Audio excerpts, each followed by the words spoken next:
Saltuari from FPK Createm. I am a research engineer at this research center in the north of Italy. And I am here to present service negotiation in application-centric networks leveraging ONOS framework. So, if we start about thinking about the current transport network status, we think that we can define a transport network mainly built on top of two layers. One is the IP and the other is the optical layer. And on that two layers, we want to provision our services that have some specific requirements such as latency, bandwidth, and also jitter or security. And at the end, what it will happen is that when an application requires to provision a service, this service will be provisioned on top of the IP layer, and it will be grouped. All this traffic of the application will be grouped until the optical layer, where one or more light paths will aggregate all the traffic of those applications. So at the end, we will achieve a grooming layer, which all the requirement, the aggregator requirement of the application will be basically provisioned in the same way. And we may find some problem in that direction because we may have some violation of the requirement of some specific application. For example, an application that is latency sensitive could be provisioned on a longer path instead of on the shortest path. So an application-centric networking approach may be useful to meet all the requirements of the application. So on top we have some applications that may need to be accommodated on a multi-layer network. A multi-layer network may be defined by some IP router, routes, but also from some, let's call it, network management system that will take care of provisioning some light path or IP routes on top of our multi-layer network. So a network orchestrator can be really useful to provision the service request of the application by meeting all the application requirements. So all the different applications can ask to our network orchestrator how the requirement that they need, and the network orchestrator will provision them on the multi-layer network. So to achieve this, we need to listen to the application requirement through a northbound intent-based interface. Then the network orchestrator must find a possible way to dynamically provision the resources by meeting all the requirements of the application. And finally, we need a southbound interface to configure our multi-layer network. So why we need a multi-layer provisioning? So why we need an application-centric multi-layer provisioning? So let's have a look at this very simple network graph where we have a source and destination, and we have a direct link between the source and the destination, and a two-hops link between, again, source and destination. At this point, one service request arrives, and the service requests a very low latency and some bandwidth. What I will do as a single layer network orchestrator or provisioning system, I will for sure provision it on the direct link between the source and destination. But at the end, it may be that at the optical layer, I have a very long light path that will violate my latency. If I have a multi-layer approach, I will be able to identify that this is let's say, non-latency sensitive light path, and I can provision my service on top of this two-hops link. So we think that multi-layer application-centric provision will be able to meet all the application requirements. And if we are not able to meet this application requirement, the service request will be blocked. So here we have some drawbacks, because at this point, an application-aware algorithm will be able to meet all the requirements, but at the same time will block more requests than an application bandwidth-aware provision algorithm. But at the end, an application-aware provisioning system will give a overall better quality for the user, for the application user, because it will provision on top of, it will meet all the requirements of that specific application. So we try to find a way to be able to solve this problem to solve the problem of the blocking by the so-called negotiation of requirement. So at the end, an application, like in this case a gaming application, will request a service, an installation of a service. So I need some bandwidth and some latency. The multi-layer network orchestrator at the end will get the status of the resources in the network and will try to see if it's possible to provision the service with the given bandwidth and latency. If not, what it will happen is that it will try to provide to the application a different service, a degraded service, and it will say, for example, I cannot give you that bandwidth, but I can give you a bandwidth that is slightly reduced, but with the same latency that you are requesting me. Or I can give you the exact bandwidth that you are requesting, but with a higher latency. The solution will be provided to the application, and the application will be allowed to find a possible solution. In this case, again, a gaming application will care more on the latency, so it will choose, in this case, our solution our solution 1. And it will choose this solution, and it will be provisioned in the network. So, just to recap, the negotiation allowed to find an agreement between the current status of the resources in the network and the requirement of the application. So, how this is being implemented on top of ONOS? So, this is our extension on top of ONOS, our network Stratus orchestrator that we already presented during ONOS Build 2016. The idea is that we enhancement the norm-bound interface and also to provide an application-centric way to provision services. And we also enhancement the intent framework with some specific compiler, application-centric compiler that are able to get the application requirement and compile it according to the multi-layer topology that we are able to manage. We have also introduced the domain intent so that ONOS is able to provision or not only directly on the device, but also through NMS, a network management system, an optical hypervisor in this case, through our optical domain. And finally, we enhancement the driver, in particular the Juniper driver, to be able to install some IP routes in the Juniper router. And finally, we have also Transport API driver to provide communication with the optical controller. Regarding the negotiation, we had some blocks to provide this ability to negotiate the service request, and in particular, we implement a negotiation scheme that involves the intent framework, the resource manager, and also the norm-bound interface. And finally, we also provide an iterate relocation that can be useful for optimize the network, to optimize multi-layer network. In particular, this feature will has the ability to move an intent from one path to the other without destroying the service, the traffic that is flowing through this intent. So let's have a look in detail how this implementation works. So at the beginning, we will receive a submission of a service request with some requirement. This will be translated by our norm-bound interface into the so-called application-centric intent that will be sent to the intent framework, and the dedicated intent compiler will query the resource manager to find if any resources are available.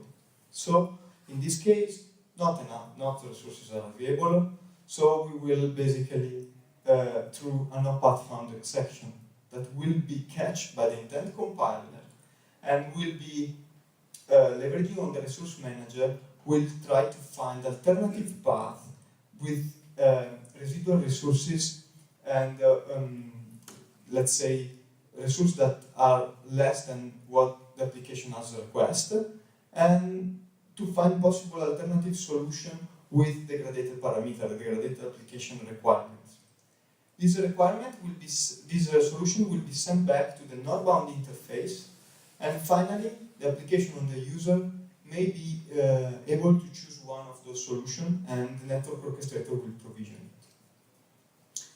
So, I don't know how many. We have 10 minutes. 10 minutes. Okay, great. So I would like to have a short demo on this to show everything, so to show the negotiation that I have presented. So the scenario is very simple. So I will use Miniat because we have some problem right now with the multi-layer testbed, but if you are interested, for us it's very important for us. If you want, we can have a remote demo in the next week, and we can show you also multi-layer negotiation in our real testbed composed by Juniper driver and Adva rodents, and so that we can show really how our multi-layer architecture works. So let's consider this very simple topology with 3 routers. These 3 routers are connected with a link. Each link has a 1 gigabit of bandwidth and latency of 1 milliseconds. We will provision 3 services between source and destination. So let's start from the first one. It's more than half of the link is used by the service one, and the second will use 0.5 gigabit per second. So the first service will be provisioned on the shortest path between source and destination, and this service cannot be provisioned here because we don't have enough bandwidth, of course. So it will be provisioned on the longest path. Okay. So now a third service comes in the network, and in this case we have a bandwidth of 0.5, that is half of the link capacity, and a latency of 1 millisecond. So we cannot provision this service on the shortest path because the bandwidth will be violated. And at the same time, we cannot provision on the longest path because in this case the latency will be violated. So in an application, in a bandwidth-aware approach, this will be blocked. In our case, instead, in an application-aware algorithm, this will be blocked because we are not meeting the requirement of the service tree. So in this case, we can negotiate the service with the application. We can ask the application if they accept a degradation of some parameter. And in this case, we can have 2 solutions. One is to provision the service tree on the longest path. So by offering an higher latency, or we can provision the service tree on the shortest path by reducing the bandwidth.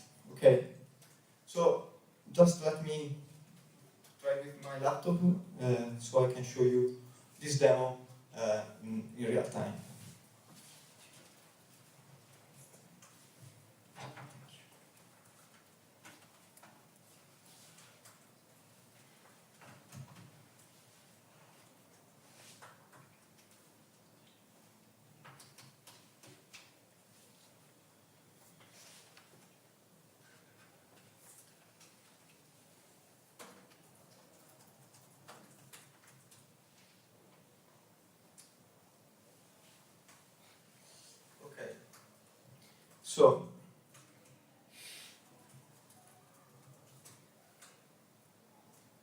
So let's start from the beginning. So we have 2 services already provisioned in our network that are these 2 services.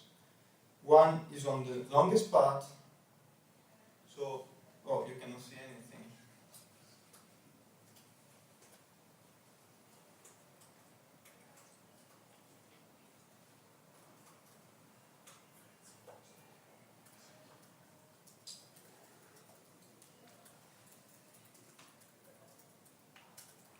Okay, so we have 2 intents installed in the network. As you can see, they are ACI intent So they are two intent installer methods that correspond to the first service, service 1 and service 2. So one is provisioned on the longest path, okay, so in that direction, and the other one is provisioned on the shortest path.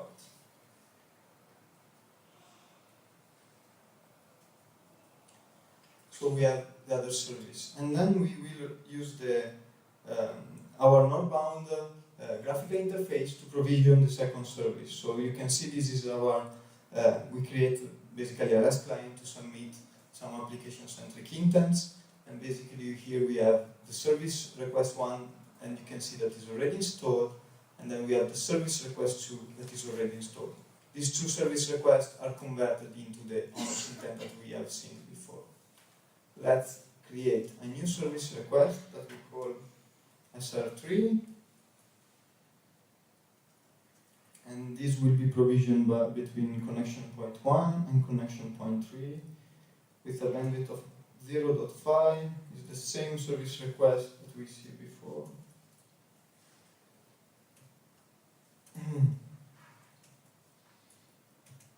Okay. Gigabit and 1 milliseconds of latency. Submit service. Okay, so as you can see, the status is this means negotiation status. We can check also in the ONOS graphical interface where we have the intents list, and we will see that the state is in negotiation request. So basically, our service has been provisioned through ONOS, and ONOS discovered that there are not enough capacity to provision it. So it will basically send back some alternative solution to the client application. And if we go here, we can see this solution. So we have a solution with an higher latency, but with the same bandwidth that we at the beginning we have requested. And the second solution instead will have a smaller, so the same latency that the application requested, but with a lower bandwidth. So we can choose one or two. It's the same, so let's select option 2. So this should be provisioned on the shortest path. So if we go again, because the latency is 1 millisecond, so on the shortest path we have 1 millisecond of latency, so we can check, and in fact the solution has been provisioned between the shortest path between the two hosts. Okay, I don't know if you have any question or any curiosity.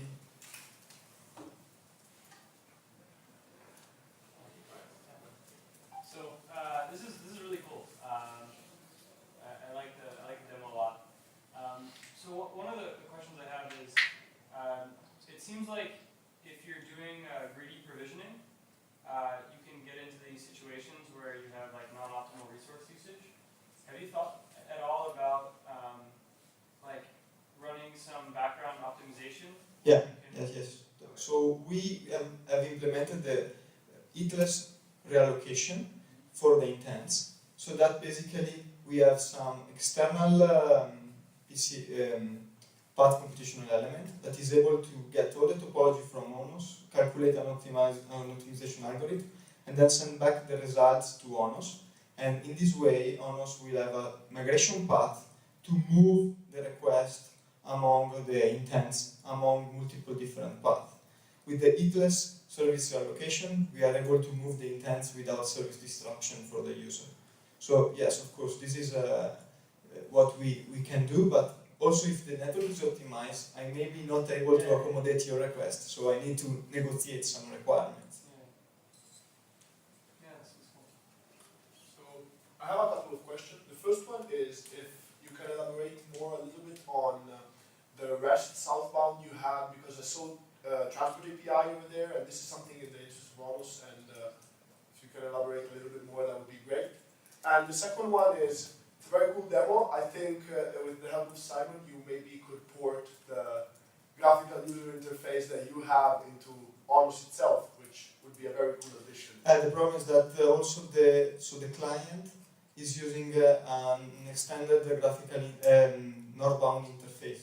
It's not using the one provided by ONOS, so it's an extended version of the ONOS REST interface. Can that be ported to? I don't think so. So it will be publicly available, but porting to ONOS, it will be a very long process. So for sure, if you want to port it, it's fine because we will public release our Stratos by end of the year. So it will be open source for sure. Everything that you have seen here will be published publicly. Great, thanks. So regarding the transport API instead, so this is a driver that has been developed by Adva in particular, and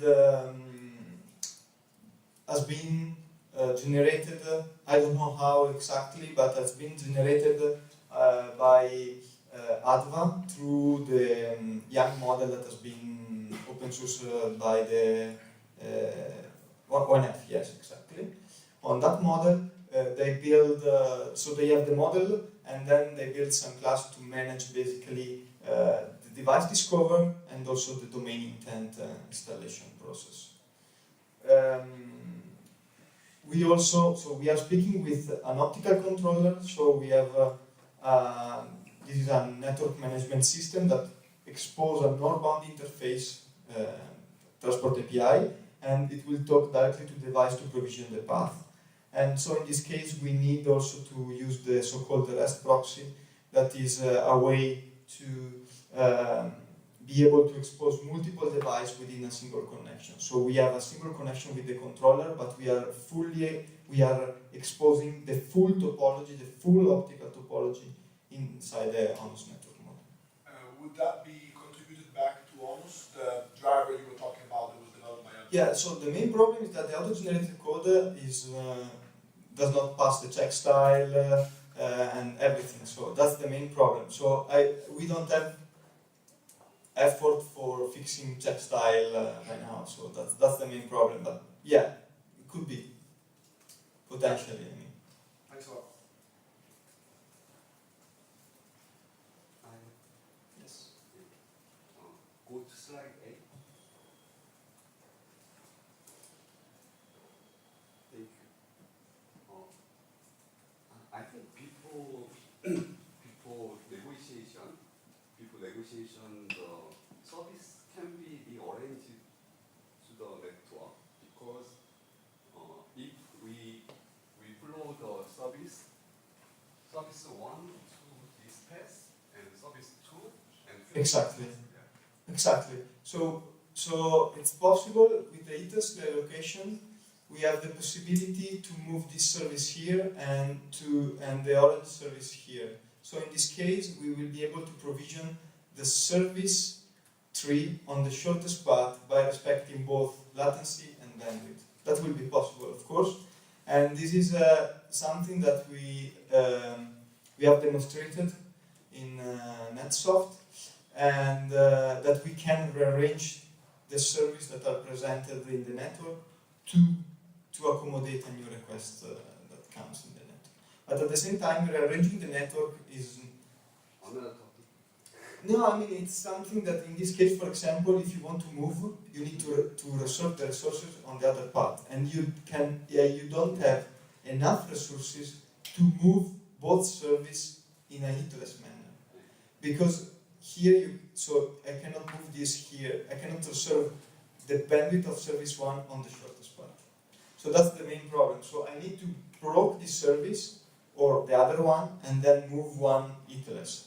So this can, in this case, if I am an operator, I will not do that because I will broke a service that may be so I may broke a service to accommodate a new one, and this is not very good. I mean. Well, if you can load balance the service, like if it's not just one flow, if it's multiple flows, you could use groups to do round robin or ECMP or something, right? And then potentially just adjust the allocations of the ECMP groups. Yes. So So our northbound interface also provides the ability to submit a single service that will be composed by multiple intents. In this case, yes, you're right. So the idea of the northbound interface is that, for example, and this is what is not provided by ONOS, so this is the reason why we extended the northbound interface, is that we can submit a single service and say, for example, I want connectivity between source and destination, but also I want connectivity between this one. And then this will be compiled by our northbound interface into multiple intents belonging to a single service, so that we have a fine control of the high-level service, but without losing the control of the intents inside ONOS, basically. One question. Could there be a renegotiation phase when the service is already installed? Meaning, like in the example you give, let's say you're a service provider and you say, I have my network which is full and some new service come in. Could I ask somebody to renegotiate his own service? We thought about that, but at the end, we don't think that this is feasible, because if you have already paid for this service, I don't know if you will allow me to ask you, okay, I will reduce your capacity and then I will negotiate the price, but I mean, I don't know if somebody will accept. So if I buy a service, I want this service. If I want to... But you could buy a dynamic service. Yeah, okay, of course, this is different, yeah. Thanks. You're welcome. Okay, thank you very much.